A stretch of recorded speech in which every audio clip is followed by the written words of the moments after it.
বিরাট কোহলিদের কাছে বলে ব্যাটে পাত্তাই পেল না বাবর আজমরা। নিউজিল্যান্ডের বিপক্ষে ঘরের মাঠে হার, এবার ভারতের বিপক্ষেও নাস্তানাবুদ ডিফেন্ডিং চ্যাম্পিয়নরা। রোয়েশ হয়ে ব্যাট করেও শেষ দিকে অল আউট হয়েছে পাকিস্তান, আর ভলে ব্যাটে বাজিমাত করেছেন ইন্ডিয়া। পাকিস্তানকে উড়িয়ে ভারতের জয় নিয়ে বিস্তারিত থাকছে দাদার গল্পে। বিশ্বের সব থেকে আলোচিত ম্যাচ হয় ভারত পাকিস্তান ম্যাচ। এই ম্যাচে সবার আশা থাকে হবে জমজমাট লড়াই, কিন্তু আবারও এক পেশি ম্যাচই উপহার দিয়েছে ভারত। পাকিস্তানকে উড়িয়ে দিয়েছে রোহিতের দল। দুবাইয়ে টস জিতে ব্যাট করতে নামে দুর্দান্ত শুরু করেন বাবর আজম ও ইমামুল হক। দুজনের ব্যাটে ভর করে ৮ ওভারে ৪১ রান তুলে পাকিস্তান। নবম ওভারে হার্দিক পান্ডিয়ার হাতে বল তুলে দেন রোহিত শর্মা, আর ওভারের দ্বিতীয় বলে বাবরকে ক্যাচ আউট করেন এই অলরাউন্ডার। ২৬ বলে ২৩ রান করেন এই পাকিস্তানি ব্যাটার। পরের ওভারের দ্বিতীয় বলে ইমামকে রান আউট করেন আকসার প্যাটেল। ৬ রানের ব্যবধানে ২ উইকেট হারিয়ে চাপে পড়ে বর্তমান চ্যাম্পিয়নরা। ৪-এ ব্যাট করতে নেমে সাউথ শাকিলকে সঙ্গে নিয়ে দলের হাল ধরে মোহাম্মদ রেজওয়ান।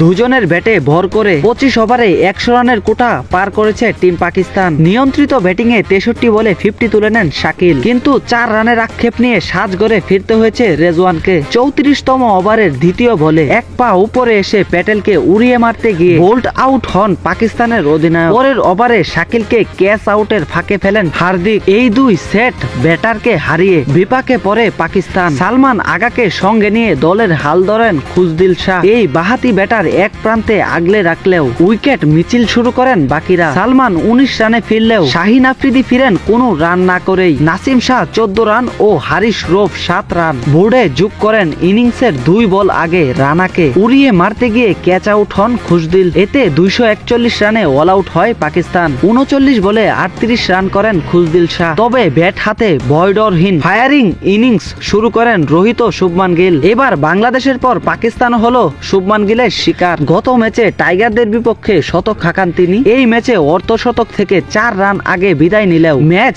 ভারতের হাতে এনে দেন। এর আগে গোড়াপত্তন করতে এসে ১৫ বলে ২০ রান করে শাহিনের বলে বোল্ড হয়ে ফিরেন রোহিত। এরপর কোহলি গিল করেন পার্টনারশিপ। গিল আউট হলেও চেস মাস্টার খ্যাত বিরাট কোহলি আরো একবার মুগ্ধতা ছড়ান, আর বেশ সহজেই জয় পায় ভারত। এক পা সেমিফাইনালে দিয়েই রাখলো ভারত। এদিকে বিদায়ের ঘন্টা পাকিস্তানের বেজে গেছে তা বলাই যায়।